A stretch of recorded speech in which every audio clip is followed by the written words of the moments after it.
yaitu ceramah S Booster yang disampaikan oleh Al-Ustadz Sofyan Ats-Sauri Madeong. Beliau akan membawakan tema seperti yang diinfokan tadi terkait iman sebagai fondasi akhlak dan juga materi fikih. Jadi kurang lebih waktunya 30 menit untuk membahas dua materi tersebut. Kami sampaikan juga Ustadz bahwa sekarang ini bergabung 53 partisipan terdiri dari seluruh karyawan Telkom Group Whittle Sulteng. Ada juga yang Pak Karsud dari Gorontalo. Ini juga kami siarkan secara langsung di Facebook MTTG Sulteng. Jadi recordingnya dari kegiatan ini juga bisa dilihat dari Facebook tersebut.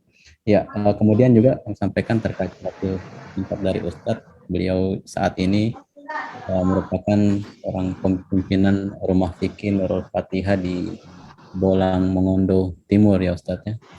Beliau juga terlibat aktif di beberapa organisasi di Gold Team dan beberapa aktivitas organisasi lainnya. Baik Ustadz, tanpa berlama-lama pada Ustadz waktu dan tempat dipersilahkan.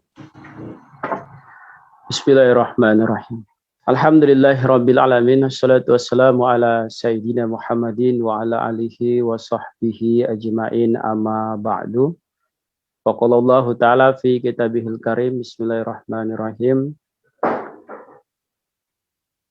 Wal 'asri innal insana lafi khusrin illa allazina amanu wa 'amilus solihati wa tawassaw bil haqq wa tawassaw bis sabr. Shadaqallahul azim. Uhayikum bi tahiyatul Islam wa khairu tahiyatul Islam. Assalamualaikum warahmatullahi wabarakatuh. Segala puji milik Allah Subhanahu wa taala, Allah yang alhamdulillah terus memberikan kita nikmat iman dan Islam. Mudah-mudahan nikmat iman dan Islam ini juga menjadi akhir kehidupan kita, sehingga akhir kehidupan itu menjadi husnul khotimah.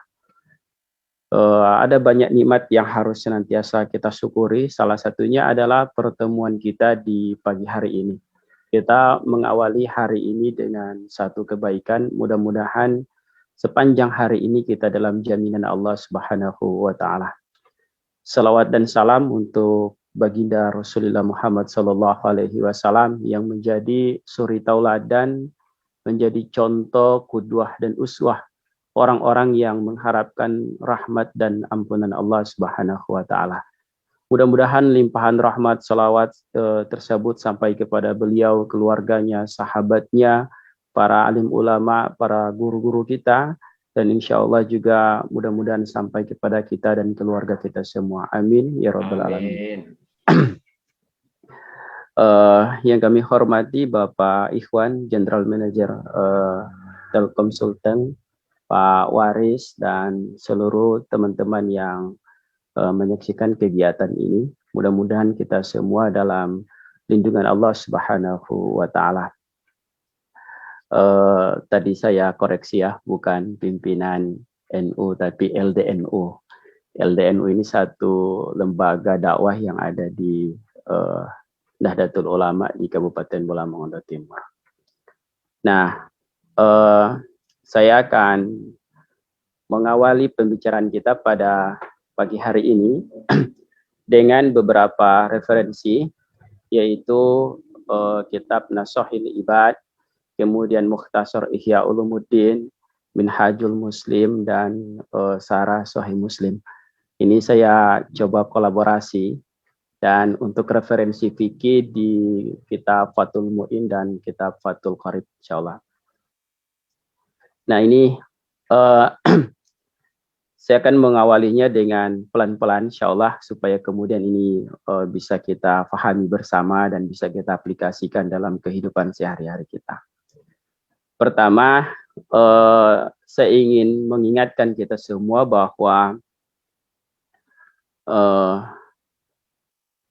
kita harus senantiasa bersyukur atas segala nikmat yang Allah berikan kepada kita. Pertama, kata Imam Nawawi Al-Bantani di dalam kitab Nashahil Ibad, bahwa nikmat yang sangat luar biasa itu adalah ketika Allah Subhanahu wa taala mencukupkan kita di dalam keislaman itu. Artinya kita senantiasa punya waktu untuk melaksanakan ibadah-ibadah yang diperintahkan dan ibadah-ibadah yang disunahkan. Itu adalah nikmat yang sangat luar biasa. Sudah sujud kepada Allah, itu adalah nikmat yang sangat luar biasa. Kemudian nikmat diadakannya kita dari tidak ada, kemudian Allah adakan, itu juga adalah nikmat yang sangat luar biasa. Sehingga ketika dalam kesulitan apapun, kita menjalani hidup ini, jangan pernah berpikir atau mengatakan dan menduga, berandai-andai, seandainya saya tidak hidup, mungkin saya tidak akan menderita seperti ini. Nah, jangan pernah berpikir begitu. Sebab nikmat yang sangat luar biasa, itu adalah ketika Allah mengadakan kita dari tidak ada, kemudian menjadi ada. Selanjutnya, nikmat yang sangat luar biasa itu juga kata Imam Nawawi mengutip dari apa yang disampaikan oleh Ibnu Hajar Asqalani di dalam matan kitab Nashahil Ibad. Beliau mengatakan, wa inna min syukli yakfika ata'ata syagulan. Sesungguhnya bagian daripada nikmat yang sangat luar biasa yang Allah berikan kepadamu adalah engkau senantiasa dalam ketaatan kepada Allah Subhanahu wa taala. Nah, ini adalah nikmat yang sangat luar biasa yang Allah berikan kepada kita yang harus senantiasa kita syukuri. Dalam Islam kita sudah berislam dengan baik insya Allah, maka kita juga harus memahami Islam itu seperti apa. Kata Imam Ghazali di dalam kitab Mukhtasar Ihya Ulumuddin, makna Islam itu adalah al-iz'an wa taslim, yaitu ketundukan dan kepasrahan kepada apa yang Allah dan Rasul tetapkan di dalam agama ini. Sementara iman itu adalah qubulul qalbi, menerima apa-apa yang disampaikan oleh Rasul, baik itu langsung dari Allah melalui Al-Quranul Karim, dan apa yang disabdahkan oleh Rasul, dan apa pula yang kemudian dicontohkan oleh Rasulullah Shallallahu Alaihi Wasallam, itu adalah bagian dari syariat yang harus senantiasa kita imani. Nah, di dalam kitab Minhaj, ya, di dalam kitab Minhajul Muslim, di awal, ya, di halaman 9-nya disebutkan, al-muslimu yu'minu billahi ta'ala bimana annahu yusaddiqu biwujudi rabbi tabaraka wa ta'ala. Fatiris samawati wal ard alimul ghaibi wa syahadati rabbu kulli syai'in malikuhu la ilaha illa huwa. Muslim itu, seorang muslim harus senantiasa, makna muslim mengimani Allah Subhanahu wa taala adalah dia membenarkan adanya Allah Subhanahu wa taala yang menciptakan langit dan bumi itu sendiri, serta Allah Subhanahu wa taala mengetahui hal-hal yang gaib. Nah, di sini mungkin yang akan menjadi diskusi kita, yaitu sambung kepada apa yang diamanatkan oleh panitia, bahwa kemudian iman kepada Allah Subhanahu wa taala itu akan sangat mempengaruhi, atau rukun-rukun iman itu akan sangat mempengaruhi kepada aktivitas sosial kita, akan sangat mempengaruhi hubungan kita dengan tetangga, hubungan kita dengan atasan, hubungan kita dengan bawahan, dan segala hal yang kemudian berkaitan dengan kehidupan kita. Karena iman itu yang akan membuat seseorang itu merasa perlu untuk melakukan kebaikan, karena nanti ada balasan. Dan iman itu pula yang akan menjadi rem bagi seseorang ketika ada keinginan untuk melakukan keburukan, maka keimanan itu akan menjadi rem bagi dia untuk tidak melakukan keburukan itu, sebab dia berkeyakinan setiap apa yang dia perbuat tentu akan dipertanggungjawabkan di hadapan Allah Subhanahu wa taala. Nah, misalnya di dalam kitab Sahih Muslim itu ada hadis Rasulullah SAW itu bersabda, la yadkhulul jannata man la ya'manu jarahu bawa'iqahu. Tidak akan masuk surga orang yang tetangganya tidak merasa aman dari gangguannya. gitu kan. Tidak akan masuk surga orang yang tetangganya senantiasa tidak merasa aman dari gangguannya. Nah, ketika seseorang mengimani adanya surga, adanya neraka, maka ini mempunyai dampak real kepada aktivitas sosialnya. Dalam kehidupan bertetangga, dia akan senantiasa menjaga perilakunya dari hal-hal yang kemudian bisa membuat dia melukai hati tetangga atau kemudian mengganggu tetangga, berlaku tidak jujur dan seterusnya, karena nanti dalam keyakinannya akan berdampak kepada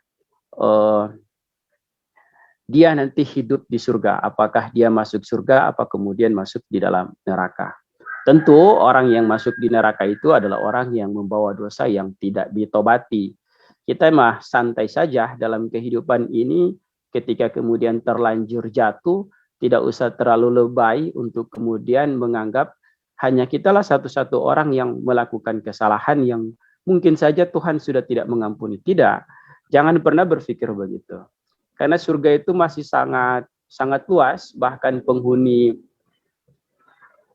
surga yang terakhir aja, orang yang terakhir masuk surga itu di dalam kitab Syarah Sahih Muslim jilid 2 itu disebutkan bahwa dia akan menempati surga yang seluasnya 10 negara besar di dunia. Nah, itu orang terakhir masuk surga, gitu kan? Makanya kita tidak boleh menjadi orang yang seakan-akan surga itu hanya milik kita, gitu kan? Baru orang lain kemudian masuk neraka, gitu.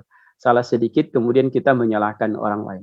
Karena surga itu masih sangat luas, dan Allah tidak berkepentingan untuk mengazab kita sebenarnya, karena mengazab kita juga Allah tidak akan bertambah kemuliaannya, dan memasukkan kita ke dalam surga juga tidak akan membuat Allah miskin. Jadi kita tidak usah terlalu lebay kalau kemudian terlanjur berbuat dosa. Tobat saja sampai kemudian akhir kehidupan kita benar-benar berakhir dengan husnul khotimah. Nah, gitu. Nah, faktor keimanan itu, faktor-faktor keimanan kepada apa-apa yang dikabarkan oleh Rasulullah Shallallahu Alaihi Wasallam itu sangat berdampak kepada aktivitas sosial kita. Orang akan jujur karena orang akan mempunyai akhlak berupa kejujuran karena dia berkeyakinan bahwa apapun yang dia ucapkan akan dicatat oleh para malaikatnya dan akan dipertanggungjawabkan. Orang tidak akan menyalahgunakan wewenangnya karena dia tahu bahwa dia adalah orang yang nanti akan dimintai pertanggungjawabannya. Bahkan dalam hal bertetangga tadi, berucap, jangankan kita memukul secara fisik atau kemudian mengambil hak orang. Hanya berucap saja sudah berucap atau berkata-kata, berkomunikasi dengan orang yang kemudian itu menyakiti orang, maka itu sudah mempunyai dampak, mempunyai konsekuensi tentang keimanannya.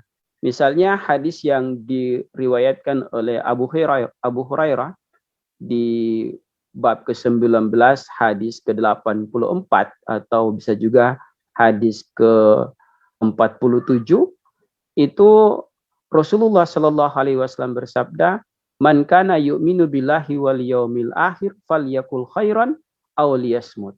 Siapa orang yang mengimani, ya, beriman kepada Allah dan hari akhir, maksudnya ini adalah kalimat yang Allah Rasul menyebutkan secara singkat tetapi mengandung sebuah makna yang sangat dalam. Kita tidak boleh memahaminya bahwa hanya iman kepada Allah dan hari akhir itu, tetapi dalam rangkaian keimanan itu yang kemudian harus kita pahami bahwa ketika kita mengimani Allah sebagai Tuhan yang akan memberikan balasan atas apa yang kita perbuat, kemudian kita mengimani hari akhir yang merupakan di mana kita akan dibangkitkan dan dipertanggungjawabkan seluruh amal ibadah kita, maka falyakul khairan aw liyasmut. Kalaupun kita mau berkata-kata, mau berucap, berkomunikasi dengan orang bertutur kata, maka falyakul khairan, ucapkanlah kata-kata yang baik, kata-kata yang kemudian tidak membuat orang itu tersakiti. Auliyasmut, atau kemudian jika tidak mampu auliyasmut, diamlah. Di hadis ini Rasulullah Shallallahu Alaihi Wasallam menyebutkan dengan mangkana yu'minu billahi wal yaumil akhir. Siapa yang beriman. Artinya salah satu bukti keimanan seorang Muslim adalah dia mampu menjaga lisannya, mampu menjaga kata-katanya agar kemudian tidak menyakiti orang lain. Ini hal yang paling minimal, hal yang paling rendah, adna summa adna, hal yang paling kecil, menjaga lisan. Apalagi tentu mafhum mukhalafahnya, apalagi tentu kalau kemudian kita mengatakan melakukan hal-hal yang berdampak secara ekonomi, berdampak secara fisik, yang itu kemudian merugikan orang lain, maka tentu sangat membuktikan keimanan yang sangat rendah, yang tentu ini akan berdampak kepada bagaimana kemudian Allah memperlakukan dia nanti di akhirat. Wa man kana yu'minu billahi wal yaumil akhir falyakrim jarahu. Dan siapa orang yang mengimani Allah dan hari akhir, dia akan memuliakan tetangganya. Dia akan memuliakan tetangga. Tetangga ini bisa apa yang kita pahami hari ini adalah mereka yang hidup bertetangga dengan kita, atau kemudian dalam hal lain adalah mereka yang satu kantor dengan kita, dan hal-hal lain yang hidup berdampingan dengan kita. Mereka adalah tetangga.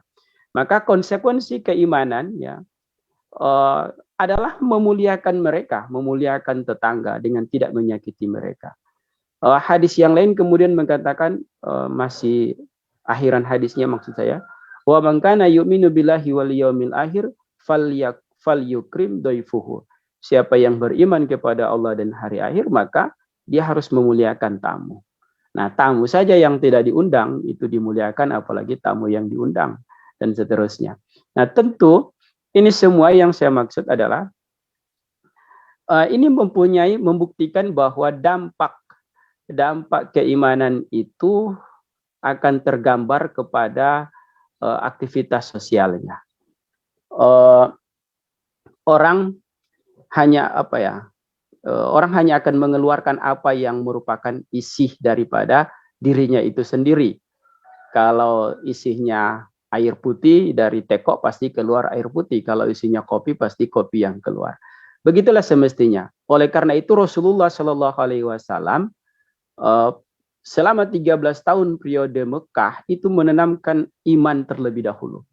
Buah daripada menanamkan keimanan itu terjadi sebuah komunitas masyarakat di Madinah yang saling mencintai, saling menghargai, saling menghormati sesama mereka, bahkan mereka hidup aman bertetangga dengan agama-agama lain seperti Yahudi yang ada di kota Madinah. Ini adalah didikan 13 tahun soal keimanan itu. Selanjutnya saya langsung aja ke materi fikihnya, bahwa ketika kita beriman, maka konsekuensi dari keimanan itu juga adalah menjalankan apa-apa yang merupakan syariat yang Allah dan Rasul-Nya tetapkan melalui istimbat ahkam dari para ulama. Ya, jadi saya ingin mengatakan bahwa ketika kita memahami hukum, teks-teks hukum di dalam Al-Quran dan Sunnah, itu harus berdasarkan pemahaman para ulama. Jangan pernah ketika kita membaca ayat yang mempunyai pengertian hukum, atau kemudian kita membaca hadis yang mempunyai makna hukum, lalu kemudian kita memaknainya dengan meninggalkan pemahaman para ulama. Nah, saya ingin memberi contoh, misalnya fikih ini adalah suatu sistem yang Allah dan Rasul Allah karuniakan kepada kita, yang Rasul ajarkan kepada kita, yang ditahris akamnya, diambil hukum-hukumnya oleh para ulama, untuk kemudian menjaga hak kita dan hak orang lain, kewajiban kita dan kewajiban orang lain, dan hal-hal lain yang berkaitan dengan sifatnya zahir atau nampak. Nah, misalnya di dalam muamalah kita, ada kasus misalnya si A ini adalah orang yang kemudian sangat membutuhkan uang. Sementara dia baru akan gajian di minggu awal di setiap bulan, katakanlah tanggal 5 dia gajian. Lalu karena dia kepepet misalnya, atau dia ingin belanja atau ingin apa karena kebutuhan keluarga yang sebenarnya masih bisa ditahan sampai waktu gajian. Tapi kemudian dia menjual gajinya kepada rekannya, ya gitu kan? Dia menjual gajinya kepada rekannya, atau sama juga dengan arisan, menjual arisan atau menjual gaji. Nah, dalam pandangan fikih, apa hukum kemudian orang menjual gaji atau menjual arisan yang belum waktunya, tapi karena dia sudah mau atau membutuhkan uang, lalu kemudian dia menjual gajinya kepada rekannya. Gaji 1 bulannya itu ada 15 juta, kemudian dia jual 14 juta misalnya. Nah, di dalam hukum fikih, misalnya kitab Fathul Mu'in, itu memberikan syarat di dalam hukum jual beli. Pertama syaratnya adalah wa ru'yatuhu ay maqudi alaih, yakni melihat barang yang dijual belikan. Nah, sementara gaji yang kita jual itu adalah sesuatu yang la ru'yah, tidak bisa dilihat. Ya kan? Kita tidak mampu melihat gaji, belum bisa melihat gaji kita. Lalu kemudian langsung dalam syarat jual beli itu barang tersebut harus al-qudratu bitaslimi gitu. Sesuatu yang mampu diserah terimakan. Nah, karena hukum karena menjual belikan gaji atau menjual belikan warisan itu ternyata tidak mampu diserah terimakan di ketika jual beli, maka sesungguhnya yang demikian itu tidak dibolehkan. Sehingga jual beli gaji, jual beli arisan itu sangat tidak diperbolehkan karena tidak bisa diserah terimakan. Berbeda halnya dengan kita beli online. Beli online itu, jual beli online itu adalah jual beli akad salam, akad pesanan. Nah, kalau kita mau lihat, saya melihat bahwa misalnya, mohon maaf ya, ada salah satu perusahaan jual beli online itu yang sering ada iklannya, sering nampak itu iklannya. Itu sudah cukup memenuhi kaidah-kaidah jual beli di dalam perspektif ilmu keislaman, ilmu fikih misalnya. Akad salam misalnya, kita pesan satu barang yang kemudian jika barang itu tidak sesuai apa yang kita pesan, itu bisa kita kembalikan. Nah, itu jual beli akad salam, sehingga barang tidak langsung diserah terimakan ketika kita bertransaksi. Beda ketika barang itu ya semestinya bisa diserah terimakan karena berada di majelis yang sama, di satu tempat yang sama, tapi kemudian barang yang diperjualbelikan tidak bisa diserah terimakan, maka itu tidak memenuhi syarat di dalam jual beli. Akhirnya hukumnya adalah terlarang atau hukumnya haram. Jadi kalau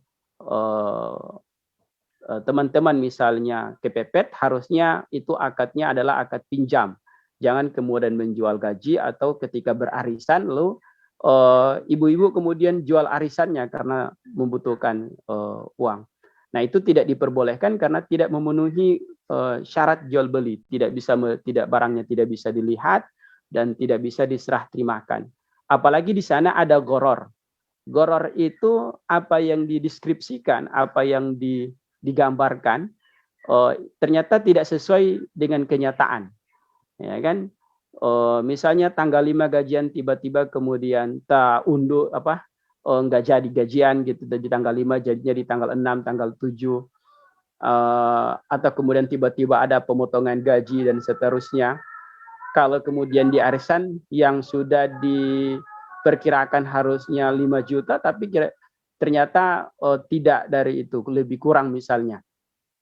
Nah, itu goror. Goror itu ketidakjelasan terhadap barang yang diperjualbelikan. Misalnya menjual ikan di dalam kolam, menjual kelapa yang masih berbentuk pucuk dan seterusnya begitu.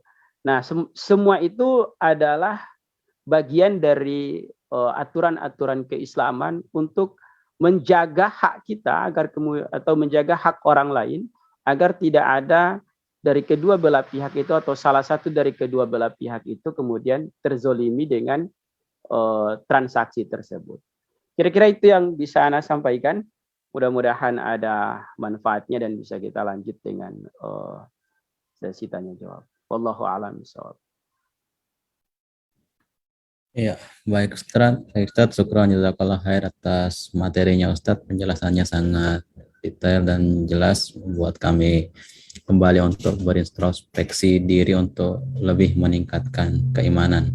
Juga tadi ada materi-materi terkait fikih disertai dengan contoh-contoh praktisnya ya. Nah, mungkin masih waktunya pas ini 30 menit, masih banyak waktu tersisa untuk kita diskusi dan tanya jawab di antara para jamaah. Mungkin ada yang ingin bertanya, dipersilahkan.